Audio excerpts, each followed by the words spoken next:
Bismillahirrahmanirrahim. Assalamualaikum warahmatullahi wabarakatuh.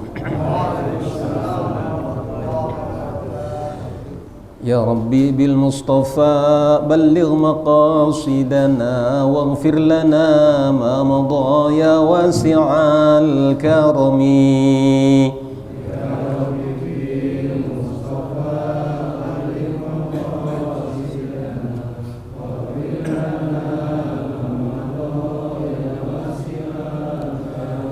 Ya Rabbi hayyi' lana min amrina rashada waj'al ma'unatakal husna lana madada.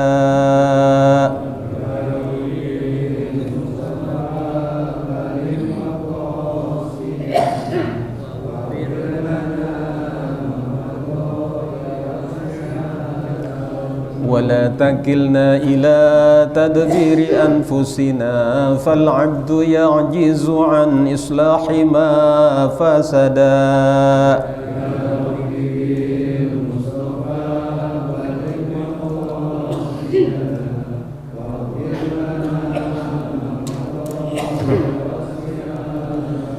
أنت العليم وقد وجهت من أملي إلى رجائك وجها سائلا ويدا.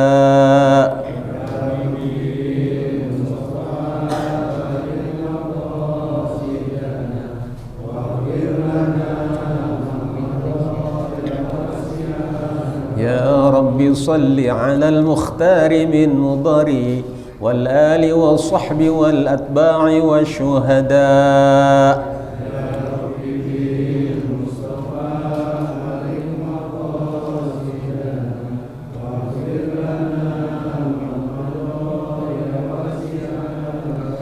يا ربي بالمصطفى بلغ مقاصدنا واغفر لنا ما مضى يا واسع الكرم.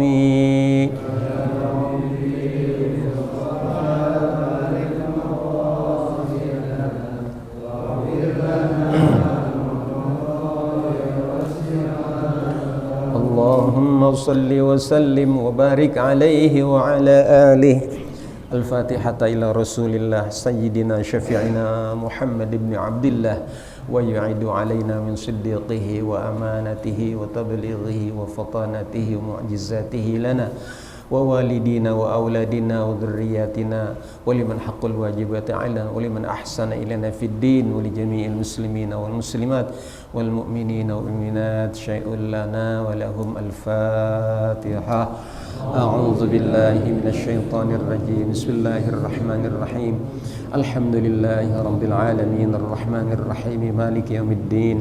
إياك نعبد وإياك نستعين اهدنا الصراط المستقيم صراط الذين أنعمت عليهم غير المغضوب عليهم ولا الضالين. آمين. Untuk saudara kita yang masih hidup, buat diri kita baca doa Fatihah. Semoga panjang umur dalam takwa kepada Allah Subhanahu wa taala. Al-Fatihah ila Rasulillah Sayyidina Syafi'ina Muhammad ibn Abdullah wa ila ruhi fil jasadi Nabi Allah Ilyas alaihi salam, ila ruhi fil jasadi Nabi Allah Idris alaihi salam, ila ruhi fil jasadi Nabi Allah Isa alaihi salam, ila ruhi fil jasadi Nabi Allah Khadir alaihi salam, wa ila ruhi fil jasadi. Sebutkan diri masing-masing. Ruhi fil jasadi Mardani bin Mursyid Bakir bin Mursyid Madinah Mursyid Nusri ini.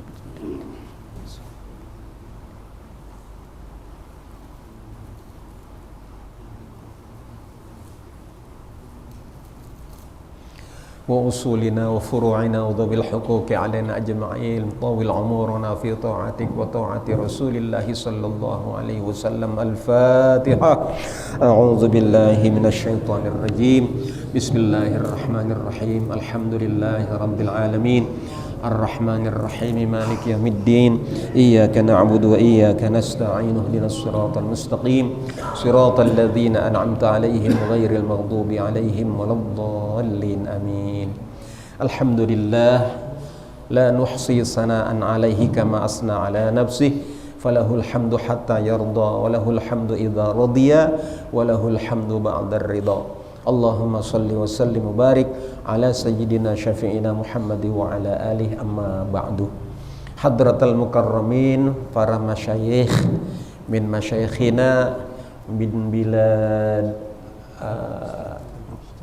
Pakistan, ya, Amir Syab Syekh Abdul Syukur mata'anallah bituli hayatih wa bi barakati ulumih. Ada Syekh Iftikhar Ahmad, man huwa Syekh, Masya Allah, subhanallah, dan para masyayikh lainnya mata'anallah bituli hayatikum wa bi barakati ulumikum. Presiden Masjid Al-Furqan, ya, Ustaz Haji Dedi Junaidi, dan seluruh jamaah Masjid Jami Al-Furqan yang mudah-mudahan dirahmati Allah subhanahu wa ta'ala. Alhamdulillah wa syukrulillah ala nikmatil Islam wal iman. Pada hari ini kita, malam ini, kedatangan tamu istimewa, para masyayikh, para kudama dan para alim ulama dari negeri yang terbesar muslimnya di seluruh dunia, yang boleh dibilang 100% penduduknya adalah muslim, dari negeri Pakistan. Semoga Allah satukan kita bukan hanya di sini tapi juga sampai ke surga Jannatun Naim, amin. Hadirin, kita wajib support ini jamaah, bukan cuma jamaah yang dari abroad, luar negeri, tapi jamaah dari sini. Kenapa? Karena dengan mensupport, ya, jamaah dakwah ini, mudah-mudahan kita mendapatkan ridhonya Allah subhanahu wa ta'ala, dan tentunya kita mendapat ridhonya dari Rasulullah sallallahu alaihi wasallam. Kenapa? Karena ini adalah pasukan atau jamaah yang memang benar-benar mengikuti apa yang telah dicontohkan oleh Rasulullah sallallahu alaihi wasallam dan para sahabat-sahabat beliau, dengan firman Allah, a'udzubillahi minasyaitonirrajim, bismillahirrahmanirrahim, kuntum khaira ummatin ukhrijat linnas ta'muruna bil ma'ruf wa tanhauna 'anil munkar wa tu'minuna billah. Jadi kata-kata ukhrijat linnas, ukhrijat itu memang kita nggak boleh ngendok di rumah, kita kudu keluar dari rumah. Ukhrijat linnas. Kalau Nabi Muhammad ngandelin cuma dakwah di Saudi Arabia, tidak memerintahkan sahabat-sahabat untuk keluar ke seluruh penjuru dunia, mungkin kita masih beragama animisme dan dinamisme. Tetapi karena sahabat-sahabat Nabi Muhammad sallallahu alaihi wasallam keluar ke seluruh dunia, maka alhamdulillah kita mendapatkan manfaat nikmat Islam dan iman. Sampai Nabi katakan, tuba liman ro'ani wa amanabi, summa tuba summa tuba summa tuba man lam yaroni wa amanabi. Beruntunglah orang yang bertemu Nabi, beriman kepada Nabi. Tapi lebih beruntung lagi orang yang tidak pernah bertemu Nabi tetapi beriman kepada Nabi. Tentunya kita lebih beruntung dari para sahabat-sahabat Nabi. Kenapa? Karena mereka memang bertemu Nabi Muhammad sallallahu alaihi, dan pantas kalau mereka beriman. Sebagai contoh hadirin, ada riwayat sahabat Nabi Abdullah bin Jabir radhiyallahu an. Abdullah bin Jabir ini nggak terlalu kaya, tapi waktu Rasulullah bikin Khandaq, parit, ya, perang Khandaq, ya, ketika beliau menggali parit, ya, dalam keadaan kelelahan, dalam keadaan lapar, dahaga, ini istri dari Abdullah bin Jabir pernah nawarkan makan, ya. Kalau bahasa kita nih, istrinya ngomong sama Abdullah bin Jabir bin Abdullah, bang, tawarin Nabi, barangkali dia mau makan di rumah kita, mudah-mudahan Rasulullah mau, ya. Ini namanya nusrah, ya. Jadi memberikan pertolongan kepada orang yang menolong agama Allah Subhanahu wa taala. In tansurullah yansurukum wa yusabbit aqdamakum. Jadi Jabir ya bin Abdullah ini istrinya ngusul, "Bang, mau nggak Nabi Muhammad kita undang makan di rumah kita?" Ya. Kata Jabir, "Mana mau lah, kita orang susah," gitu ya. "Coba aja usulin aja, mudah-mudahan dia mau. Kalau dia mau, panggil 40 orang aja, jangan banyak-banyak." Ya. Nah, ketika Jabir mengusulkan kepada Rasulullah, pas Rasulullah lagi lapar sama jamaah yang lagi nggali parit khandak itu, ya lagi kelaparan, ya. Diminta 40 orang, tapi Rasulullah kemudian ngajaknya bukan 40 orang. Semua orang yang gali parit diajak makan di rumah Jabir bin Nah, sementara istrinya Jabir bin Abdullah ini, hadirin, karena senangnya kedatangan Rasulullah Shallallahu Alaihi Wasallam, dia motong kambing sendiri. Perempuan motong kambing, coba. Seorang perempuan motong seekor kambing, dia kulitin sendiri, dia singin sendiri, lalu dimasak. Nah, ketika dia lagi masak, nih, anaknya ngobrol dua, ya, kakak sama adik, ya. Kira-kira bahasanya, "Dek, tahu nggak siapa yang motong kambing?" "Siapa ya, Bang?" "Yang motong adalah Umi." "Emang Umi bisa?" "Ya, bisa." Ini anaknya naik ke atas tingkat, ngobrol berdua. "Memang Umi bisa motong kambing?" "Bisa." "Gimana cara motongnya?" "Gini caranya, adiknya diikat, tangan kakinya diikat, ya, matanya ditutup, diambil pisau, gini dek motongnya. Sama kakaknya dipraktekkan bagaimana ibunya motong kambing, dipotong adiknya, ya lehernya dipotong, putus, mati. Inna lillahi wa inna ilaihi raji'un. Lah ketika ini kakaknya dibangunin nggak bangun-bangun, ya, adiknya nggak bangun-bangun, maaf, kakaknya pun akhirnya ketakutan, jatuh, ya, dari lantai atas ke bawah, mati lagi dua.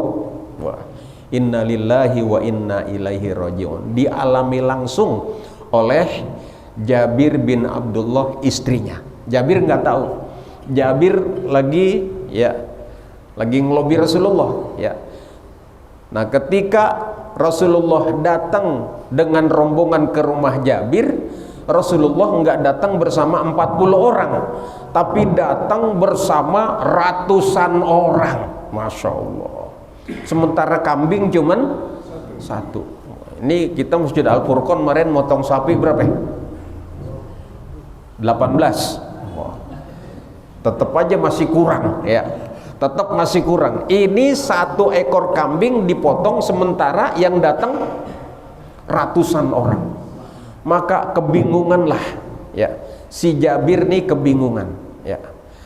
Orang yang diundang cuma 40, yang datang ratusan. Sementara istrinya Jabir ketika dia lihat anaknya meninggal dua-duanya, ya Allah, sedih bercampur gembira. Sedihnya kenapa? Anaknya meninggal. Gembiranya kenapa? Kedatangan orang yang paling mulia, yaitu Nabi Muhammad sallallahu alaihi wasallam. Maka istri Jabir akhirnya dimandi, ini anak-anaknya diberesin lah, ya, ditaruh di tempat tidur. Dua-duanya meninggal, yang satu lehernya dipotong, yang satu jatuh. Masya Allah. Ditaruh di tempat tidur. Sementara Rasulullah datang, kebingungan, "Bang, lu gimana?" Dibilang jangan banyak-banyak. Ya orang Nabi manggilnya semuanya, terus gimana? Ya udah deh, Nabi aja yang makan duluan, yang lain belakangan. "Ya Rasulullah, silakan engkau makan dulu." Tapi Nabi nolak, ya. Ini jiwa seorang pemimpin, hadirin. Nabi panggil satu-satu, itu didoain, "Bismillah wa ala millati Rasulillah." Itu makanannya didoain sama Rasulullah Sallallahu Alaihi Wasallam. Semua orang makan itu sampai terakhir makan cukup, kenyang dan berlimpah. Itu yang dimakan ternyata masih seperti sebelum dimakan. Subhanallah. Sallu ala Muhammad. Allahumma salli wa sallim wa barik alaihi. Setelah sahabat-sahabat semuanya makan kenyang, capek habis nggali parit, hadirin, barulah Rasulullah, ya, kata Rasulullah, saya pengen makan sama dua anakmu, panggil sini. Wah, ya, si Jabir nggak tahu anaknya udah apa, udah meninggal. Dipanggil aja, bini sini, panggil si Entong, bawa ke sini. Masya Allah. Istrinya kaget, astagfirullah. Maka istrinya pura-pura masuk ke belakang manggil, tapi nggak datang-datang. Ya, bagaimana mau datang? Orang anaknya apa? Lama banget. Ya, bini cepetan datang. Wah, akhirnya istrinya datang minta maaf. Ya Rasulullah, saya minta maaf. Anak saya tidur, lelap tidurnya, gitu ya. Kata Nabi, bangunin, bawa ke sini, bangunin. Kata si Jabir, bangunin. Wah, Jabir kan nggak tahu. Masuk, ya. Lalu berdoa, ya Allah, bagaimana saya bangunin anak saya? Ya. Lama dipanggil, cepat. Datang lagi tuh istri, ya Rasulullah, saya nggak kuat, saya nggak sanggup bangunin anak saya, tidurnya terlalu lelap. Kata Nabi, kalau anakmu nggak mau kesini, saya nggak jadi makan udah. Wow. Lalu Jabir marah sama istrinya. Gitu aja kok kagak bisa, panggil gak cepetan. Sambil takut itu istrinya langsung masuk ke kamar, panggil itu anak, anaknya lagi main. Yang tadinya mati, dua-duanya hidup dengan mukjizat Nabi Muhammad SAW. Anakku, nangis ini istrinya si Jabir, sampai akhirnya dia peluk anaknya, lalu diajak makan bersama Nabi. Nabi udah tahu, Jabir nggak tahu. Makan tong yang banyak biar cepet gede. Makan, subhanallah. Ketika mereka sudah selesai makan semuanya, Rasulullah pamit. Si Jabir kemudian bergurau, ya Allah, hebat, alhamdulillah. Makanan cuma sedikit tapi cukup untuk ratusan orang. Kata istrinya, abang mau tahu yang lebih ajib? Apaan? Bang, anak kita nih tadi mati bang, sekarang apa? Kenapa mati? Itu anak nih yang satu kepotong lehernya, yang satu jatuh dari loteng. Dengan dipanggil oleh Rasulullah, dua-duanya hidup kembali. Maka tuba liman ro'ani wa amanabi. Beruntung si Jabir bin Abdullah, beruntung istrinya bertemu Nabi, melihat mukjizat dan beriman kepada Nabi Muhammad SAW. Pantas, wajar, dan tentu saja sangat-sangat ya layak untuk beriman. Kenapa? Karena mereka bertemu dan melihat mukjizat. Tapi yang lebih hebat kita tentunya. Belum pernah bertemu Nabi, belum pernah kita duduk bareng Nabi, tapi alhamdulillah Allah kasih kita iman Islam dengan hidayah Allah Subhanahu. Nah, itu tentunya dengan cara apa? Bukan dengan cara orang kampung kita pergi ke Arab. Ada nggak? Dulu nenek moyang kita agamanya animisme, dinamisme. Apa mungkin nenek moyang kita pergi ngaji ke Arab, ngaji gitu ke sono ke Arab? Mungkin nggak kira-kira? Enggak bakalan mungkin. Orang-orang yang non Islam aja sekarang kita ajak masuk Islam susah. Bahkan orang Islam sendiri aja susah, ya. Apalagi nenek moyang kita dulu. Itu bagaimana caranya? Hidayah itu diantarkan. Jadi sahabat-sahabat Nabi khuruj fi sabilillah, keluar dari rumahnya, dari kampungnya, menyebarkan Islam ke seluruh penjuru dunia. Nah, karena itu kita wajib support nih, wajib kita bantu, ya. Yang bisa bantu kasih makan nasi bebek, alhamdulillah. Wah, boleh ya Pak RT ya. Wah, sekali-sekali kalau di Pakistan Ya udah siap, alhamdulillah ya. Yang paling penting support, anterin ke mana? Waktu jauh lah, anterin ke mana? Ke gang-gang, supaya apa? Orang-orang yang nggak pernah kesentuh sama kita itu ditolongin sama dia. Ya, kalau beliau tuh yang ngomong enak nih, yang ngomong. Kalau kita kan berani nggak? Bang, kita sholat yuk. Wah, gue takut ditabok sama dia, gitu kan? Kita takut. Tapi kalau jamaah ini datang ke masjid kita, cuman kita anterin doang. Nah, kita, apalagi kita senter. Nah, ini rumah orang yang paling nih. Ini yang paling susah ke masjid nih. Malahan musuhin masjid nih. Nah, orang itu kita apa? Kita target. Wah, kita kesono dulu. Wah, nanti diceramahin tuh. Wah, diceramahin sama mereka. Itu kita cuman nolongin begitu doang. Termasuk kita adalah mujahid fi sabilillah. Tadi Syekh Abdul Syukur pagi-pagi ketemu saya, alhamdulillah, di Pulau Besar. Wah, subhanallah, ketemu beliau cerita orang-orang di Prancis Islam resah, gelisah, kagak punya masjid. Ini hadirin, kita masjid, punya masjid dekat-dekat, alhamdulillah.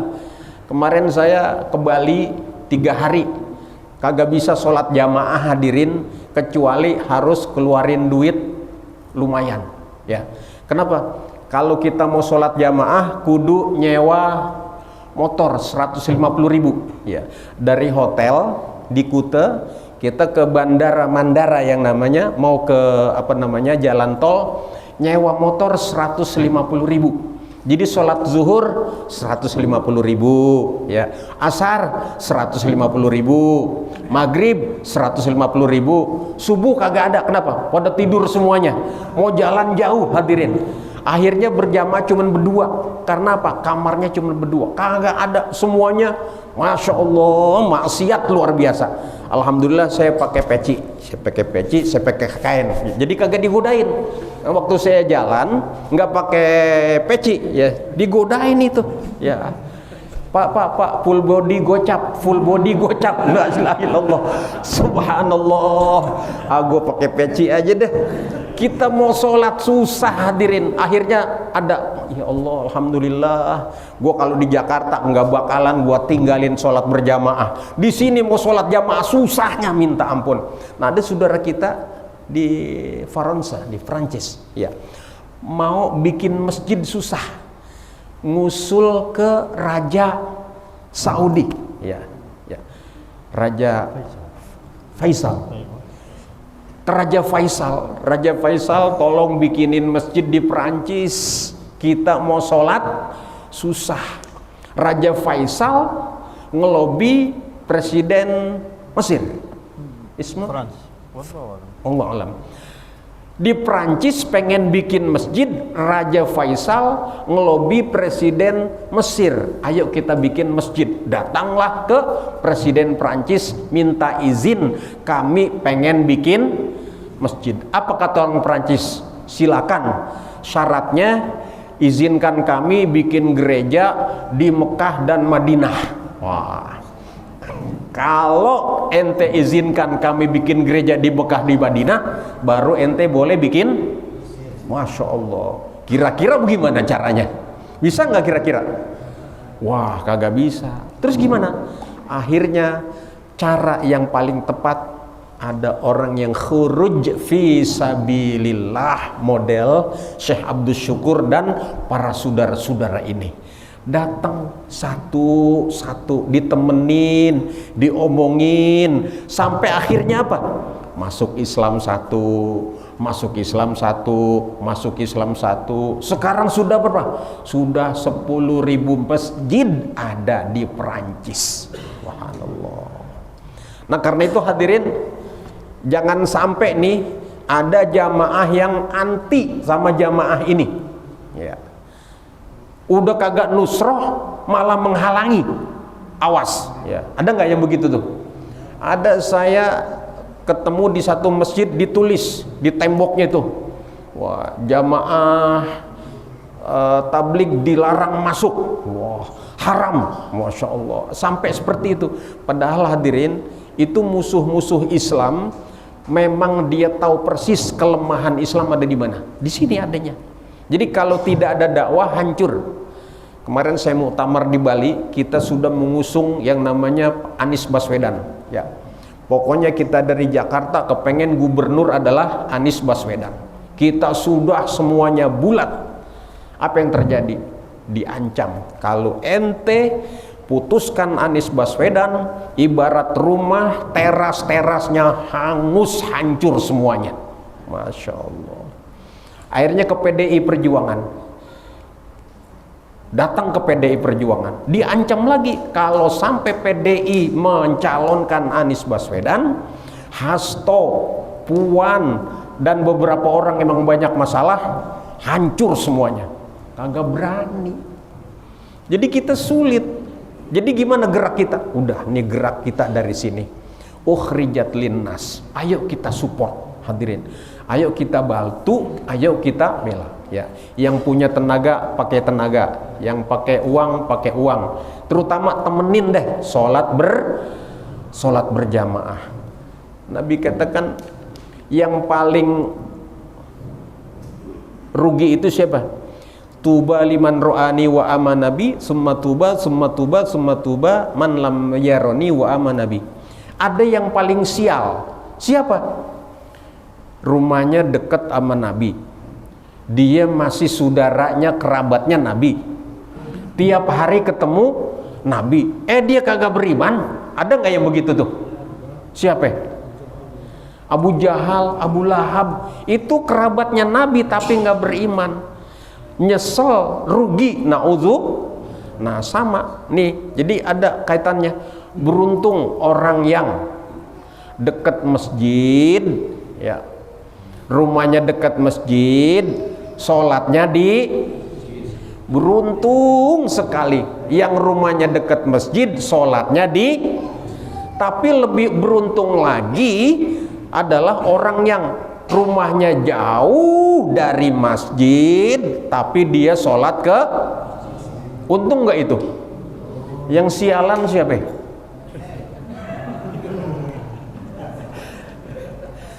Ada orang yang sialan kayak Abu Lahab itu, Abu Jahal, kan rumahnya dekat teman Nabi tapi nggak beriman. Di sini ada nggak rumahnya deket sama masjid tapi kagak ke masjid? Ada nggak? Hah? Sialan nggak itu kan? Itu sialan itu dia. Tapi nggak boleh kita kutuk. Ayo kita ajak sama-sama. Nah, kalau kita kuat iman kita, kita ajak, ayo kita sholat jamaah, ayo kita sholat jamaah gitu. Nah, kita ajak gitu. Nah, kalau kita kagak kuat ngajaknya, nah ada saudara-saudara kita datang. Nah, pas datang ini bikin program. Ayo kita bikin. Itu bikin program makanya gabung. Kalau kata pepatah Arab gini, biduni akhika satakulukal kilabu walau kunta asadan. Ya. Kalau kamu kerja sendiri, one man show, sendiri doang, ya, biduni akhika, tanpa kawan, nggak teamwork gitu, satakulukal kilabu, kamu pasti akan dimakan anjing. Walau kunta asadan, sekalipun kamu udah jadi singa. Biar singa kalau sendirian dikeroyok sama anjing mati gitu ya. Apalagi kita kambing dikeroyok sama anjing, mati gak kira-kira? Mati. Nah, tapi kalau kita ini bersatu bersama-sama, makanya ada sayap Ansor, ada sayap Muhajirin. Nah, beliau nih orang-orang yang dibilang Muhajirin. Kita kudunya jadi orang yang Ansor, Nusrah, kita bisa nolong. Apa sih yang kita tolong? Ya, beri kenyamanan. Yang penting kasih tahu kalau perlu sih ya, kalau perlu orang yang non Islam juga kasih tahu tuh, ajak masuk Islam supaya nanti kita tidak dituntut di hadapan Allah Subhanahu wa taala. Para ikhwan fillah yang dirahmati Allah Subhanahu wa taala. Orang-orang yang melaksanakan perintah Allah diperintahkan. Di dalam tafsir antara lain, hari kiamat itu kan semakin dekat. Al-qiyamah yusamma al-waqi'ah. Kenapa surat Al-Waqi'ah itu hari kiamat, kiamat disebut Al-Waqi'ah. Kenapa? Karena dekatnya liqurbis sa'ah. Waktu kiamat itu semakin hari semakin dekat. Semakin ke sono kita semakin mendekat ke arah kiamat. Walikathrati syada'idil hayat fi akhir zaman. Jadi hidup di akhir zaman ini semakin hari semakin apa? Semakin sulit. Ya, ada di kontrakan kita orang Cina. Orang Cina ngontrak sama orang Betawi 10 bulan kagak kuat bayar. Ujung-ujungnya kabur, kagak bilang. Coba bayangin. Itu apanya? Susah. Jadi semakin hari di akhir zaman emang hidup semakin susah, tapi tidak berlaku untuk orang yang bertakwa. Orang yang bertakwa itu Allah berfirman bismillahirrahmanirrahim, "Wa may yattaqillaha yaj'al lahu makhraja." Kalau kita bertakwa, orang-orang susah, insya Allah kita nggak susah. Orang-orang sedih, kita insya Allah gembira. Orang-orang dalam keadaan nangis, kita bisa tersenyum. Wa yarzuqhu min haitsu la yahtasib. Kita akan mendapat aneka macam support dari Allah Subhanahu wa taala. Apa? Ya, jangan susah-susah hadirin. Terutama nih sholat yang 5 waktu. Buat diri kita, apalagi kita tetangga masjid, apalagi pengurus masjid. Ini pengurus masjid ada gak 10 orang? Lebih. Pengurus masjid. Pengurus masjid kok kagak sholat di masjid? Ada gak yang begitu? Itu nggak ada bedanya sama setan. Maaf ya. Itu apa Ustaz? Itu apa? Waktu. Oh, Masya Allah. Ya, karena sudah masuk waktu, kita bermohon kepada Allah Subhanahu wa taala, semoga Allah Subhanahu wa taala kuatkan Islam, iman, ihsan kita menjadi hamba yang bertakwa kepada Allah Subhanahu wa taala. Al-Fatihah. A'udzu billahi minasyaitonir rajim. Bismillahirrahmanirrahim. Alhamdulillahi rabbil alamin arrahmanir rahim maliki yaumiddin. Iyyaka na'budu wa iyyaka nasta'in ihdinas siratal mustaqim. Siratal ladzina an'amta 'alaihim ghairil maghdubi 'alaihim waladdallin. Subhanallah wa bihamdihi. Subhanakallahumma wa bihamdika asyhadu an la ilaha illa anta astaghfiruka wa atubu ilaik. Wallahul muwaffiq ila aqwamit thoriq. Wassalamualaikum warahmatullahi wabarakatuh. Astaghfirullahaladzim.